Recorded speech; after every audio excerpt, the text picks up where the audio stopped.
What's up team, Michael here, and in this video we're going to be talking a little bit about how much water you should be drinking if you do CrossFit. Be sure to watch this whole video through because I'm also going to be sharing a really cool hydration tip that I learned from Brent Fikowski's own personal nutritionist that can affect your performance up to 30%. So without any further ado, let's get into this video.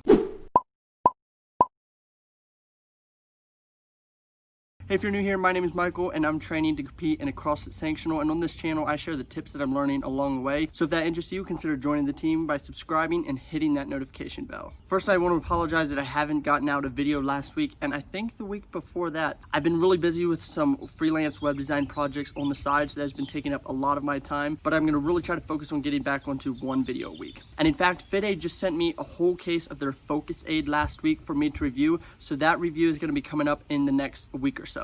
Okay, so I don't have to tell you that water is healthy and that you should be drinking a ton of it. Well, maybe not a ton of it, that would be kind of hard. But the question is, and it's actually the topic of this video, is how much water should you actually be drinking so that you are not dehydrated? And in fact, the fun fact that I learned from Brent Fikowski's nutritionist is that if you are just dehydrated by a little bit, that can actually affect your performance by 30%, like negatively affect your performance. So if being dehydrated can negatively affect your performance by that 30%, how do we know if we are dehydrated? Well, for one, if you are drinking anything less than half your body weight in ounces of water every single day, you are already probably dehydrated. Or if you're just going through your day and all of a sudden you find that you are really thirsty, that's another sign you are probably dehydrated. However, even if you're drinking enough of water throughout the day, you really need to make sure that you're drinking enough of water during your training session. Now, this doesn't really apply to short workouts like a WOD. However, if you're going into the gym to do like an hour-long training session or a squat session or something like that, you really need to make sure that you are drinking a lot of water during your training session to keep from dehydrating. And a really cool way you can make sure you are drinking enough of water during your training session is to weigh yourself before your training session and then to weigh yourself after your training session. What you'll most likely see, unless you are drinking a boatload of water during your training session, is that you actually weigh a lot lighter after your training session than before your training session. If you weigh around 2% lighter, so if you're 200 pounds, that would be around 4 pounds lighter, then you are mildly dehydrated, but it's nothing that serious. However, if you weigh 5% less or more after your training session, so if you're like 200 pounds, that's around 10 pounds lighter, then you are seriously dehydrated, and that is when you are going to negatively impact your performance up to 30%.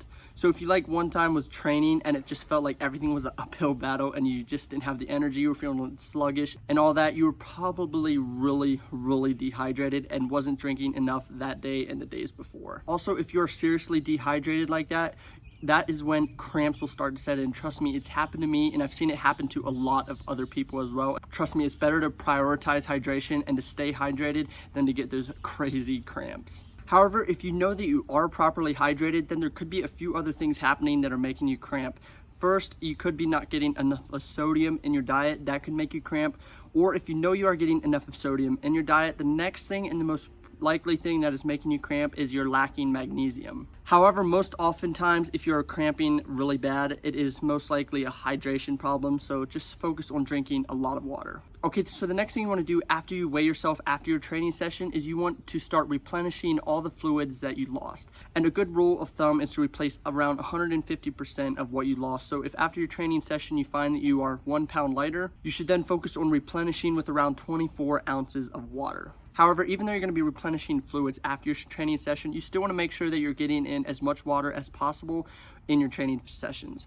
In fact, elite CrossFit athletes take this so serious that they go and get sweat rate tests done on them. Basically, a sweat rate test is a test that you can take that will determine how fast you sweat, so you know how much water you need to be drinking during your training sessions. Now, unless you are an elite CrossFit athlete, you don't have to worry about getting a sweat rate test done. Just focus on drinking as much water during your training sessions as possible. Basically, the lower your weight difference at the end of your training session, the better. Okay, so that's it for me. Be sure to like this video if it helps. Subscribe if you want to become a part of the team. And comment below what kind of hydration tip has been helping you get in enough water. But anyway, thanks for watching, team, and I'll see you later.